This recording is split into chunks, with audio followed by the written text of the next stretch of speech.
आप लोग पूरा 10-10 गेम जीत के आए हो, ये तो होता रहता है। दूसरा ये भाई, देश आप लोगों को देख रहा है। मैंने सोचा मिल लूँ को सबको। होता है। कहाँ रहो, कहते हैं अरे आप लोग मेहनत बहुत की है, लेकिन कहाँ बाबू ढीलो ना पड़ दो। हमें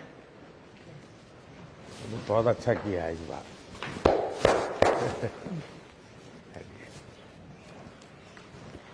तू तो गुजराती बोलते हो इसने? थोड़ू थोड़ू तार तो घर से। सो आप लोग बहुत अच्छी मेहनत की है। और चलिए, होता है।